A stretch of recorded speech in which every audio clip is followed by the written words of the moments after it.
You may have noticed over the course of this entire countdown, there have been 5 types of weapons which are usable in the Robot Wars. Flamethrowers were only ever used by Sergeant Bash, and there were some robots which didn't use weapons like many of Series 1 or 2's robots, but there are 5 categories of weapons robots would use: static, swinging, gripping, spinning, and flipping. Each weapon category has had 2 robots representing it on this list as of yet, and the final 5 is my favourite for all of these weapons. So introducing at number 5, and my favourite gripping robot. From Hale in Cheshire, Crustacean. That's right, it's Crustacean. The only notable robot to come from South Africa, Crustacean was a robot who made his first appearance in Series 5 and really made a great first impression by beating Behemoth. And yes, Crustacean is another robot who is based off an animal, this time based off a crab. In fact, his name in the Dutch series of Robot Wars is simply Crabbart. Crustacean is a gripping type robot like Razor and Suicidal Tendencies, but unlike those two has a pair of miniature claws used to get a full grip on his opponents, complete with a LED red eye in the centre of his face. And that's my favourite bit about Crustacean. He is controlled the same way as every other robot, being powered by a pair of 800 watt electric motor, but his weapons, which are so unique, not because of their style, because Drillzilla, the US robot, had a similar weapon style to them, but the way these claws are operated is so good. Rather than being controlled by a button or a joystick, the claws were operated by a uniquely designed pair of gloves, which had sensors so that the claws would open and close in relation to the wearer's hand movement. So basically, when the hand wearing the gloves were closed, the claws of the robots were closed, and vice versa. Combat-wise, Crustacean isn't too impressive. His win ratio isn't much higher than his lose ratio, and he's only been in 60 matches globally. But what would you expect for a robot whose main weapon is actually rather small and thin? Hell, he hasn't even got that much pressure within his weapons. But on the plus side, these claws give him a chance to get a perfect grip on his opponents just to grab hold of them and drop them into the pit, as Behemoth, Cerberus, and the Typhoon-style Corkscrew found out the hard way. He's also invertible, unlike Razor, and while his design isn't as cool, it's simple but effective. So let the wars begin! From Gwent and reigning champion, Panic Attack. Introducing the best non-English robot in the competition, and my favourite lifter type robot is the thing that made you panic, Panic Attack. If there are 2 things that define this robot, it's that it's one of the only robots that can look good in yellow, and the giant spider on its back. This spider motif was the result of a school competition to come up with a design of a spider which was won by a 12-year-old girl, and as a result, Panic Attack became the only sponsored robot in the field. In fact, in Series 2, Panic Attack was sponsored so that the further he got in the tournament, the more money he would raise for charity. So just imagine Kim Davis's look when he beat Cassius to win the championship. Over the course of the 6 series of Robot Wars he appeared in, Panic Attack generally kept a flat rectangle-shaped robot with a forklifter, but over time it received a double forklifter as well as a self-righter, a design alteration in which it received sloping sides in its appearance until it got a completely new design with silver forks and painted gold as opposed to yellow, obtaining the nickname Panic Attack Gold. This 12-inch long lifting fork was powered by a homemade forklifter as the lifting power to lift a ton. Competing in over 40 UK matches, Panic Attack was able to win the UK Championships, the Pinball Champion and the Sumo Basho Championship, defeating Mortis and fan favourites Cassius, and also over time beating veterans like Spawner Scutter, Smidsy and Wild Thing. Also being beaten by just as many veterans like Stinger, Pussycat and Firestorm, the latter of those 4 times. Yet despite this, Kim Davis, the captain of Team Panic Attack, never once seeked revenge against any other players, no matter how many times they beat him. Many wanted revenge on him, such as Exterminator or even Shunt, but he would just accept defeat and possibly even laugh at it. This robot's pushing power, plus its great strategy of lifting robots up, dragging them on top of his back until they were unable to fight or in the pit, was a great strategy, which I'd always love to see no matter how many times I see it.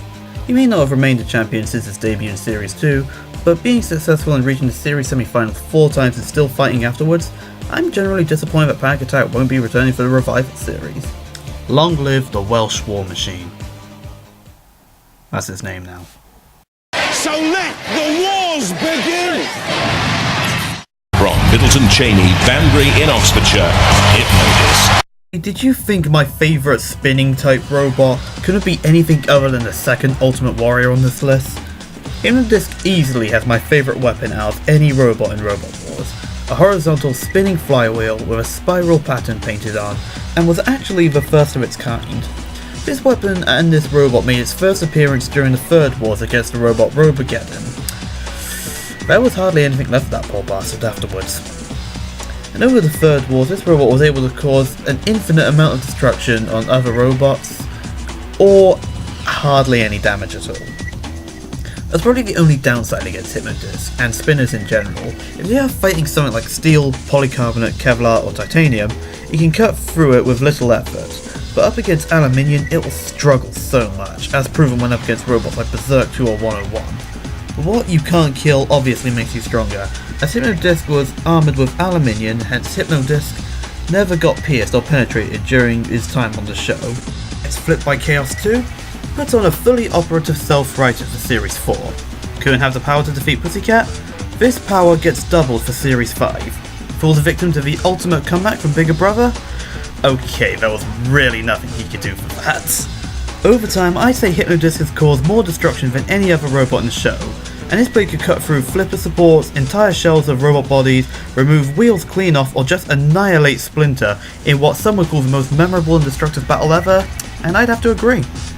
Considering he's up against fighters like the 7th Wars Exterminator, Disco Inferno, and even robots with spinning blades all across their bodies like Corkscrew or Typhoon, Hypno-disc may have never won a champion title, but being successful and being the winner of the most original entry award in the Third Wars, reaching the grand final a grand total of 3 times. The only other robot which was capable of pulling this off was Firestorm. There's no wonder as to why Hypno-disc has so many fans. And that has nothing to do with his hypnotizing blade. Or does it?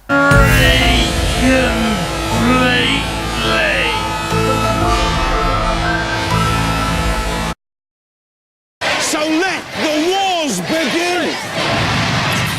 From Lincoln, Stinger. You know, for the longest time, Stinger was not only my favourite static type robot, but my favourite robot ever to compete in Robot Wars. His incredibly unusual design is just proof that you could do well with nothing more than a weapon and a set of wheels. To be fair, Wheelosaurus did have a similar sort of design and actually came before Stinger, but Stinger was just a robot I grew up getting excited to watch fight, because I had no idea how it was going to turn out. Stinger made his debut in the Third Wars, armed with a spinning blade rather than a spike, and got beaten in the first round by Mace 2, who would eventually turn into the previously mentioned Gemini. This robot later evolved into a robot which had the same design, but his weapon was replaced with conrods from a car engine attached to the end of an arm, which took 3 months to construct. The arm was designed to swing around whenever the driver reversed the motors, so it was used to slam into the opponents and bludgeon them whenever the spike made contact. These 3 objects had a grand total weight of ranging between 83 kilograms and its most recent appearance about 95 kilograms. That's heavier than robots like Chaos 2 and Spawn again. Stinger's axe, mace, spike weapon's main strategy was to swing around, slam into other opponents and cause damage. He never caused damage on the outside, but it was successful in damaging the inside of pretty much every robot it attacked. This won Stinger many battles when it went to judges' decisions, including the previously mentioned Panic Attack, a fight which led him to the grand final of the 4 Wars before it got beaten by Chaos 2 in a very close battle. Stinger also got a pretty big fan club during the wars as well, including the guy with the immensely awesome wig. He's beaten many veterans as he's lost to them in his time, losing to robots like Tornado, Behemoth and Thermidor, and he's beaten just as many good robots like Chaos 2 and Bulldog Breed, even if the former was part of a Northern Annihilator battle.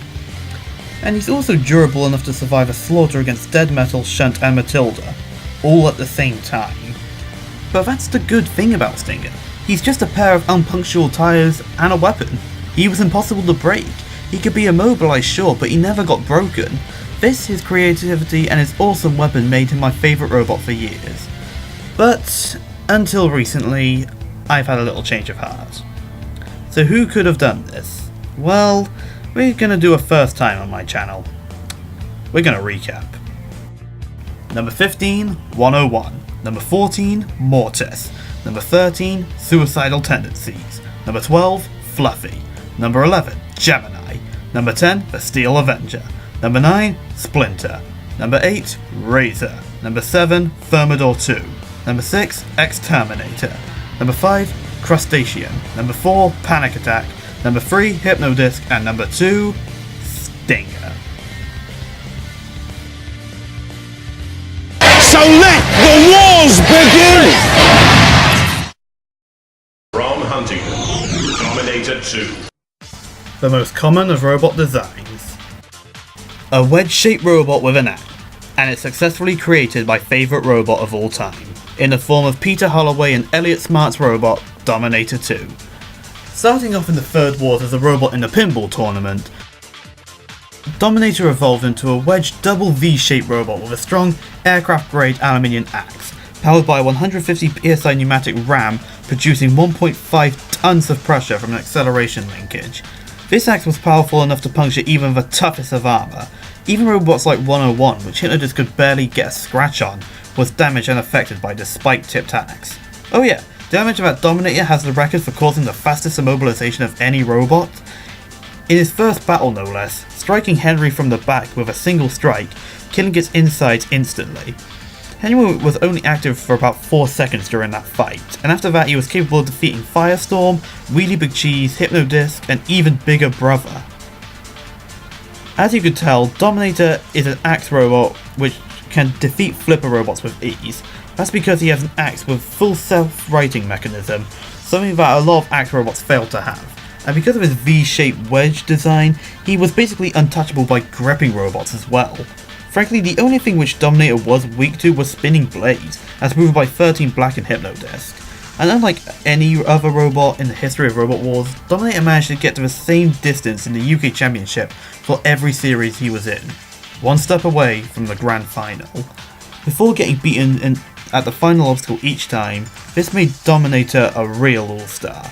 So much that he had very nearly won the Northern Annihilator before Spikosaurus pulled Miracle and defeated him. Dominator himself hardly got into any events like the friendly eliminators or the challenge belt, but he was always among the all-stars for while he was in the show, and that's the reason I didn't care for Series 7 all that much. My 3 favourite robots weren't competing. Hypno-disc, Stinger, Dominator 2 were nowhere in sight during that war. There's nothing really else to say about Dominator, but I really hope he returns during the revival series of Robot Wars. This has been the Sacred Swordsman, and I've finally done the cause, but now this show is coming back. It's Robot Wars. Bye bye.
Next time on the Sacred Swordsman's channel, 10 ninjas from 10 different video game franchises fight out to earn the title of the greatest ninja in video games. Don't miss it.